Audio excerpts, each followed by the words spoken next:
오늘 새벽기도 함께 하신 우리 성도님들 환영합니다. 우리 찬송가 449장으로 하나님께 영광 돌려드리겠습니다. 449장 찬송입니다.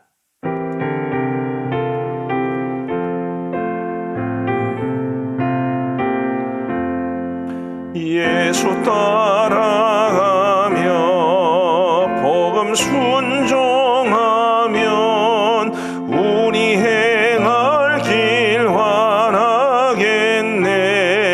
주를 의지하며 순종하는 자를 주가 늘 함께 하시리라. 의지하고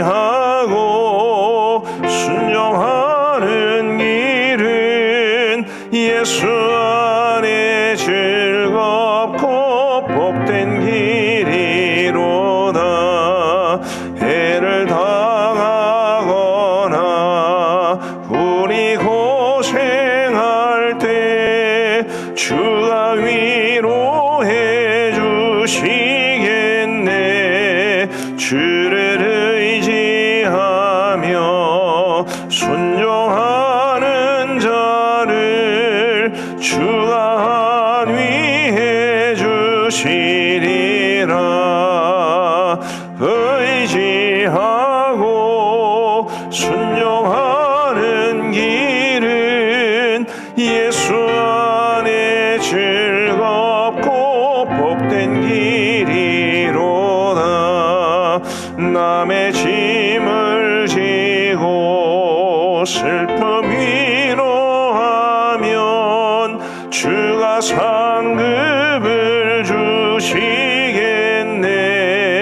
주를 의지하며 순종하는 자를 항상 복 내려주시리라.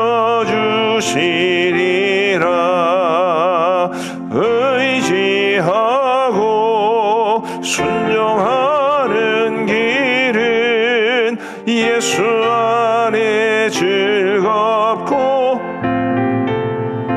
로다. 우리 받은 것을 주께 다 드리면 우리 기쁨이 넘치겠네. 주를 의지하며 순종하는 자를 은혜 풍성케 하시리라. 의지하고 순종하는 길은 예수 안에 즐겁고 복된 길이로다. 주를 힘입어서 말씀 잘 배우고 주를 모시고 살아가세. 주를 의지하며 항상 순종하면 주가 사랑해 주시리라. 의지하고 순종하는 길은 예수 안에 즐겁고 복된 길이로다. 아멘. 오늘 하나님께서 우리에게 주시는 말씀은 열왕기상 22장 1절부터 12절까지의 말씀입니다. 열왕기상 22장 1절부터 12절 말씀입니다. 이 말씀을 교독하시겠습니다. 제가 1절을 읽겠습니다. 아람과 이스라엘 사이에 전쟁이 없이 3년을 지냈더라. 셋째 해에 유다의 여호사밧 왕이 이스라엘의 왕에게 내려가매 이스라엘의 왕이 그의 신하들에게 이르되 길르앗 라못은 본래 우리의 것인 줄을 너희가 알지 못하느냐. 우리가 어찌 아람의 왕의 손에서 도로 찾지 아니하고 잠잠히 있으리요 하고 여호사밧에게 이르되 당신은 나와 함께 길르앗 라못으로 가서 싸우시겠느냐. 여호사밧이 이스라엘 왕에게 이르되 나는 당신과 같고 내 백성은 당신의 백성과 같고 내 말들도 당신의 말들과 같으니이다. 여호사밧이 또 이스라엘의 왕에게 이르되 청하건대 먼저 여호와의 말씀이 어떠하신지 물어보소서. 이스라엘의 왕이 이에 선지자 400명을 모으고 그들에게 이르되 내가 길르앗 라모스에 가서 싸우랴 말랴. 그들이 이르되 올라가소서. 주께서 그 성읍을 왕의 손에 넘기시리이다. 여호사밧이 이르되 이 외에 우리가 물을 만한 여호와의 선지자가 여기 있지 아니하니이까. 이스라엘의 왕이 여호사밧 왕에게 이르되 아직도 이몰라의 아들 미가야 한 사람이 있으니 그로 말미암아 여호와께 물을 수 있으나 그는 내게 대하여 길한 일은 예언하지 아니하고 흉한 일만 예언하기로 내가 그를 미워하나이다. 여호사밧이 이르되 왕은 그런 말씀을 마소서. 이스라엘의 왕이 한내시를 불러 이르되 이몰라의 아들 미가야를 속히 오게 하라 하니라. 이스라엘의 왕과 유다의 여호사밧 왕이 왕복을 입고 사마리아 성문 어기 광장에서 각기 왕좌에 앉아있고 모든 선지자가 그들의 앞에서 예언을 하고 있는데 그나나의 아들 시드기야는 자기를 위하여 철로 뿔들을 만들어 가지고 말하되 여호와의 말씀이 왕이 이것들로 아람 사람을 찔러 진멸하리라 하셨다 하고 모든 선지자도 그와 같이 예언하여 이르기를 길르앗 라모스로 올라가 승리를 얻으소서. 여호와께서 그 성읍을 왕의 손에 넘기시리이다 하더라. 아멘.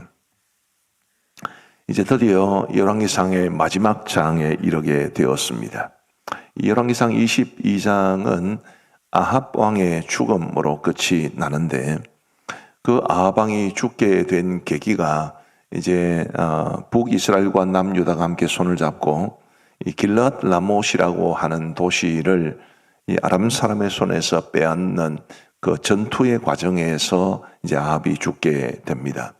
이 길르앗 라못이라고 하는 곳은 요단강 동쪽에 있는 도시인데 이스라엘에서는 이제 갈릴리 호수에서 사해까지 쭉 내려가는 강이 요단강입니다.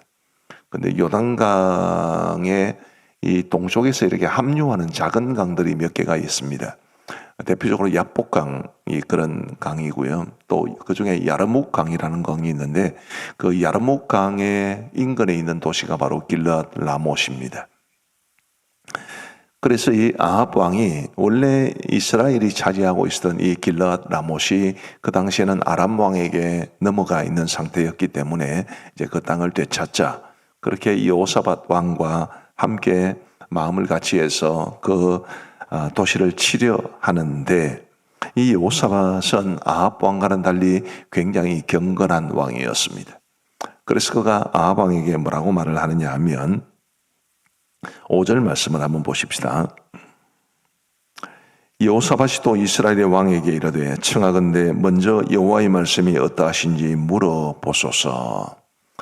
자, 이 여호사밧 왕은 아합 왕에게 제안을 하기를 우리가 길르앗 라못을 치는 것에 대해서는 충분히 동의를 하지만 먼저 이 일에 대해서 하나님의 말씀이 어떠한지 한번 물어봅시다. 그렇게 제안을 하게 됩니다.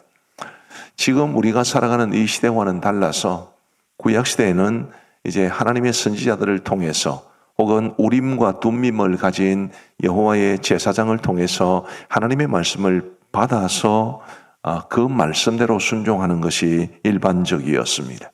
그런데 아합에게는 그런 마음이 없었지만 여호사밧에게는 그런 마음이 있었기 때문에 하나님의 선지자를 통해서 이제 하나님의 말씀을 들어봅시다. 그렇게 제안을 한 것입니다. 오늘 이 말씀이 우리에게도 매우 큰 의미가 있다고 봅니다. 우리가 늘 하나님의 말씀을 따라 살아야 되지 않겠습니까? 하나님의 말씀이 과연 이 상황에서 나에게 무엇을 원하시고 하나님이 나에게 어떤 말씀을 주시는가라는 것을 아는 것은 굉장히 의미가 있습니다. 그런데 이제 중요한 것은 방법이 되겠지요. 지금 내가 처한 이 상황 혹은 내가 하려고 하는 이 일에 대해서 하나님께서 어떻게 생각하실까라는 것에 대해서 뭐 어떤 사람이 그렇게 하는 것처럼 성경 딱 들고 딱 펼쳐서 눈에 보이는 그런 식으로 말씀의 인도를 받을 수는 없습니다. 대학 생활 때 저하고 가까이 지내던 친구 하나가 생각이 나는데 이 친구가 대학생 때였기 때문에 한 번에 이제 미팅을 했는데 그 미팅에서 만난 여학생이 굉장히 마음에 들었나 봅니다. 근데 원래 이제 굉장히 수줍음이 많은 친구여서 소위 애프터를 신청하는 게 하고는 싶은데 어떻게 해야 될지 마음을 정하지 못하는데, 그 다음날 아침에 큐티를 하는데 이스라엘 백성들이 여리고성을 점령하는 것을 보고 이 여자를 점령하는 게 하나님의 뜻인가 보다. 그렇게 해서 애프터를 신청했다가 보기 좋게 거절을 당했다. 그런 기억이 있습니다. 하나님의 말씀을 그런 식으로 안내를 받는 것은 아니지요. 내가 처한 구체적인 상황에서 하나님 나에게 말씀을 주시기를 원합니다 라고 해도 하나님께서 어떤 계기를 통해서 야 이렇게 해라 그렇게 말씀하시는 경우는 별로 없습니다. 저는 하나님의 말씀의 안내를 이렇게 받고 있습니다. 우리가 매일매일 하나님의 말씀을 묵상하다 보면 이 말씀을 통해서 하나님이 주시는 원리를 발견할 수 있습니다. 예를 들면 오늘 말씀만 하더라도 내가 어떤 일을 하기 전에 하나님의 말씀의 인도를 받아야 되는구나. 이게 원리죠, 그죠? 이런 원리들이 우리의 믿음의 삶 속에서 계속해서 쌓여가게 됩니다. 매일 하나님의 말씀을 묵상하는 그런 진지한 자세를 통해서 그런 하나님의 원리를 배워갈 수 있는 것입니다. 그러다가 내가 처한 어떤 구체적인 상황에서 이 상황에서 하나님이 나에게 뭘 말해주시는 것일까? 그런 마음으로 하나님 앞에 기도하면 그동안 내 안에 쌓여있던 그 말씀의 원리가 성령 하나님을 통해서 깨닫게 되는 바가 있을 겁니다. 그런 식으로 우리는 하나님의 말씀의 안내를 받을 수 있습니다. 이를테면 어떤 직장을 구하는 사람이 한 직장은 굉장히 조건은 좋지만 주일 성수를 하지 못하는 그런 어려움이 있는 직장이고, B라는 직장은 A라는 직장에 비해서 대우는 열악하지만 주일 성수를 잘할 수 있는 그런 직장이라고 보면 어떤 쪽을 선택하는 게 하나님의 뜻이겠습니까? B라는 쪽을 선택하는 게 하나님의 뜻일 가능성이 높습니다. 그러나 때로는 우리가 이제 욕심 때문에 그래도 이 A라는 직장이 훨씬 돈을 많이 주는데, 그런 우리의 욕심과 하나님의 말씀의 원리가 싸우게 되는 거죠.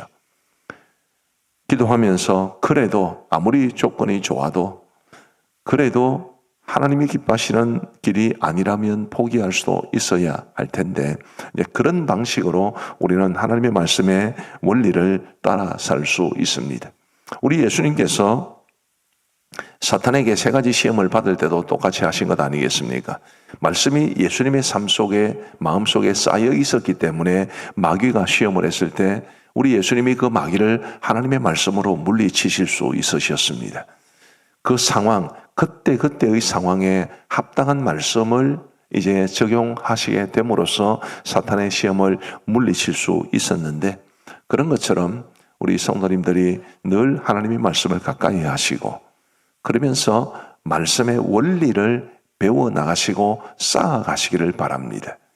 그러면서 어떤 특별한 상황 속에 적용할 수 있는 말씀의 원리를 기도 가운데 성령의 인도하심 가운데 깨닫고, 그리고 그 말씀의 원리를 따라 순종하며 살아가는 것이 하나님께서 기뻐하시는 모습이 될 줄로 믿습니다. 두 번째로 우리가 살펴볼 것은 여호사밧 왕이 그렇게 제안을 했기 때문에 이 아합 왕이 이스라엘에서 활동하고 있던 선지자 400명을 모읍니다. 그 400명을 향해서 아합 왕이 묻기를 내가 길앗 라모스로 가랴 말랴, 길앗 라모스로 가서 싸워서 그 성을 빼앗으랴 말랴 이렇게 묻습니다. 자, 6절 말씀해 보시면 이스라엘 왕이 이에 선지자 400명쯤 모으고 그들에게 이르되 내가 길앗 라모스에 가서 싸우랴 말랴. 그들이 이르되 그 400명이 뭐라고 그럽니까? 올라가소서 주께서 그 성읍을 왕의 손에 넘기시리이다. 근데 7절 말씀해 보시면 그 400명의 선지자들의 말을 들은 여호사밧이 이런 반응을 보입니다. 우리 7절을 같이 한번 읽어보시겠습니다. 시작. 여호사밧이 이르되 이 외에 우리가 물을 만한 여호와의 선지자가 여기 있지 아니하니까. 왜 여호사밧은 이렇게 물었을까요? 400명이나 되는 선지자들이 말을 했으면 그런가 보다 그렇게 받아들여야 되지 않겠습니까? 그런데 왜 여호사밧은 우리가 물을 만한 여호와의 선지자가 여기 있지 않습니까? 라고 또 다른 선지자를 찾은 것입니까? 뭔가 이상했기 때문입니다. 400명이나 되는 선지자들이 똑같이 말을 한 그것이 뭔가 이상했기 때문에, 그래서 여호사밧 왕은 다른 선지자의 말을 듣기를 원했던 것입니다. 그 400명의 선지자들의 대표격인 사람이 시드기야라는 사람인데 11절 말씀에 보시면 이렇게 기록되어 있습니다. 그나나의 아들 시드기야는 자기를 위하여 철로 뿔들을 만들어 가지고 말하되 여호와의 말씀이 왕이 이것들로 아람 사람을 찔러 진멸하리라 하셨다 하고, 이런 식으로 예언을 했단 말이죠. 12절 말씀에도 보시면 모든 선지자도 그와 같이 예언하여 이르기를 길르앗 라못을 올라가 승리를 얻으소서, 여호와께서 그 성읍을 왕의 손에 넘기시리이다 하더라. 이 400명이나 되는 사람들이 똑같이 이런 이야기를 하는 것이 이 여호사밧이 받아들이기가 힘들었습니다. 400명이나 되는 사람들이 똑같이 말을 했기 때문에 그 말을 받아들이는 게 힘들었다, 그런 뜻이 아니고 그 어떤 영적인 분위기를 감지했겠지요. 여호사밧은 경건하고 의로운 왕이었기 때문에 그 분위기가 이상하다는 것을 알게 되었을 겁니다. 우리 성도 여러분, 우리가 하나님의 말씀을 따라 살아가는 것 너무너무 중요합니다만은 동시에 필요한 것이 바로 분별력입니다. 오늘 설교 제목 한번 보여주시겠습니까? 오늘 설교의 제목을 제가 이렇게 정했습니다. 하나님의 말씀을 분별하며 따라가야 합니다. 이 여호사밧이 우리에게 보여준 것이 하나님의 말씀에 대한 분별력이 있어야 한다라는 것이죠. 우리 한국 교회 성도들이 목사님들이 전하는 말씀에 대해서 굉장히 순종적인 것은 저는 굉장히 긍정적이라고 봅니다. 그러나 때로 목사님들의 메시지 속에서도 특별히 정치적인 영역으로 가면은 굉장히 좀 위험한 그런 부분들도 있는데, 그런 말씀을 분별하지 않고 그저 예라고 아멘으로 하는 것이 그게 굉장히 위험한 일입니다. 제가 종종 이야기를 드렸습니다마는 예전에 우리나라의 장로 대통령이 계셨죠. 근데 그분이 출마했을 때 장로기 때문에 그 사람을 찍어야 되는데 그분을 찍지 않는 사람은 하나님의 생명책에서 그 이름이 지워질 것이다, 이렇게 말한 목사님이 계셨습니다. 그 중심은 이해하지만 어떻게 장로 출신의 후보가 나왔다고 해서 그를 찍어주지 않으면 생명책에서 그 이름을 지워버릴 것이라는 그런 이야기를 할 수가 있는지. 그런데 문제는 그 이야기를 듣고 성도들이 아멘 하는 게 문제라는 것입니다. 분별력이 있어야 되는데 분별력이 없으면 대단히 무리수를 둘 수밖에 없습니다. 우리 성도 여러분, 부디 하나님의 말씀을 잘 분별할 수 있게 되기를 간절히 바랍니다. 따지고 들으라는 말씀이 아닙니다. 따지고 드는 것이 아니라 정말 이 말씀이 그러한가, 베레아 사람들처럼 하나님의 말씀이 성경 전체의 가르침과 합당해야 합니다. 설교의 내용이 하나님의 말씀 전체의 흐름과 일관되어야 되지요. 그런 분별력이 있어야 우리가 하나님의 말씀을 온전히 따라 살 수 있는 법인데, 우리 기도하시면서 성령 하나님께 주시는 분별력을 주시기를, 그래서 이 말씀이 정말 하나님의 뜻에 부합하다면 그 말씀에 대해서 아멘으로 순종하고 화답하면서 말씀 따라 살아갈 수 있는 우리 모두가 되기를 간절히 바랍니다. 여호사밧의 그런 요청에 대해서 아합이 마지못해 소개한 사람이 미가야라는 사람이 있습니다. 이 미가야라는 사람이 어떤 사람인지를 8절 말씀을 보시면 이렇게 말하고 있습니다. 이스라엘의 왕이 여호사밧 왕에게 이르되 아직도 이멀라의 아들 미가야 한 사람이 있으니 그로 말미암아 여호와께 물을 수 있으나, 그 다음부터는 같이 한번 읽어보시겠습니다. 시작. 그는 내게 대하여 길한 일은 예언하지 아니하고 흉한 일만 예언하기로 내가 그를 미워하나이다. 여호사밧이 이르되 왕은 그런 말씀을 마소서. 미가야라는 사람이 있었습니다. 이 사람은 아합에 따르면 그는 내게 대하여 길한 일은 예언하지 않고 흉한 일만 예언하는 사람입니다. 그래서 미가야를 부르지 않은 것입니다. 우리 사랑하는 성도 여러분, 이 미가야는 참 선지자입니까? 거짓 선지자입니까? 나중에 가서 알면 나타납니다마는 그런 참 선지자였습니다. 그러면 미가야는 왜 아합에게 길한 일은 예언하지 않고 흉한 일만 예언한 것입니까? 아합이 나쁜 왕이기 때문에 그렇죠. 하나님의 뜻에서 벗어난 아주 악한 왕이었기 때문에 제일 대표적인 예로 나봇을 죽이고 나봇의 포도원을 탈취할 만큼 아주 악한 왕이었기 때문에 이 미가야라는 선지자는 그 아합의 악행에 대해서 하나님께서 주시는 말씀을 전하기 때문에 그는 늘 흉한 일만 예언하는 사람으로 아합에게 이 이미지가 박혀 있는 사람이 되온 것입니다. 우리 성도 여러분, 400명의 선지자들처럼 하나님의 뜻이 아님에도 불구하고 당신에게 축복이 있을 겁니다 라고 말하는 설교자가 좋은 설교자인가요? 나의 문제와 죄를 때로는 지적하는 설교자가 좋은 설교자인가요? 예레미야서를 보시면 그 예레미야 시대가 이제 유다가 바벨론에 의해 멸망을 당하는 그런 때 아니겠습니까? 그런 어려운 상황 속에서 예레미야가 끊임없이 외쳤던 것은 회개였고, 회개하지 않으면 하나님께서 바벨론을 통해서 예루살렘을 칠 겁니다. 그런 메시지였는데 길한 예언인가요? 흉한 예언인가요? 흉한 예언이지요. 그러나 그 당시에 예레미야를 제외한 수많은 선지자들은 평안하다, 평안하다. 이곳에 성전이 있기 때문에 하나님께서 예루살렘을 지켜주실 것이다. 길한 예언입니까? 흉한 예언입니까? 길한 예언이지요. 그러나 어떤 말씀이 진짜 하나님의 말씀입니까? 예레미야가 전한 말씀이 진짜 말씀입니다. 우리 성도 여러분, 우리의 귀에 듣기 좋은 말만이 하나님의 말씀이 아닙니다. 때로는 우리의 죄를 지적하고 우리의 잘못된 부분을 책망하고 이것은 아니라고 말씀해 주시고,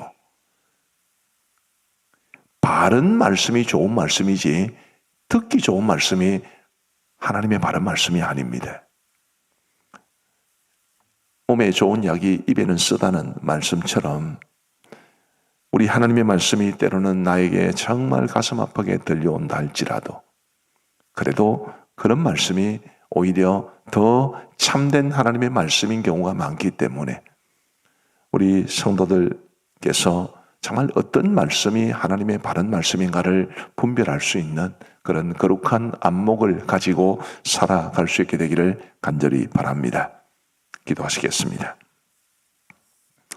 자비로우신 하나님 아버지, 감사합니다. 오늘도 저희들에게 새로운 하루를 주시고 새벽 제단을 쌓음으로 이 하루를 시작할 수 있도록 은혜를 베풀어 주신 것을 진심으로 감사합니다. 하나님 아버지, 열왕기상의 마지막 장 말씀을 시작하면서 이 여호사밧 왕이 보여준 모습이 참 우리의 귀감이 되고, 그래서 우리가 여호사밧처럼 우리 하나님의 말씀에 인도를 받기를 원하되 분별력을 가지고 그 말씀의 안내를 받아야 하는 것을 깨우쳐 주셔서 감사합니다. 말씀과 관계없는 삶을 살지 않도록 도와주시고, 내가 처한 구체적인 상황에서 하나님이 나에게 무엇을 원하시는지를 말씀의 안내를 잘 받으며 살아갈 수 있도록 인도하여 주옵소서. 주님, 그렇게 되기 위해서 우리가 항상 말씀을 가까이 하고 말씀의 원리를 내 삶 속에 쌓아갈 수 있도록 도와주옵소서. 그리하므로 어떤 구체적인 상황에 처할 때 혹은 하나님의 뜻이 무엇인지 알기를 원할 때 성령 하나님을 통하여 생각나는 하나님의 말씀의 원리가 있게 하여 주옵시고, 그 말씀이 과연 그러한가 묵상하는 가운데, 기도하는 가운데 확신하고 하나님의 말씀의 안내를 따라 살아갈 수 있는 우리 모두가 될 수 있도록 은혜를 베풀어 주옵소서. 말씀과 관계없는 삶, 말씀을 분별하지 못하는 그런 모습이 우리에게는 없도록 도와주옵소서. 하나님 아버지, 오늘도 우리에게 새로운 날을 주시니 감사합니다.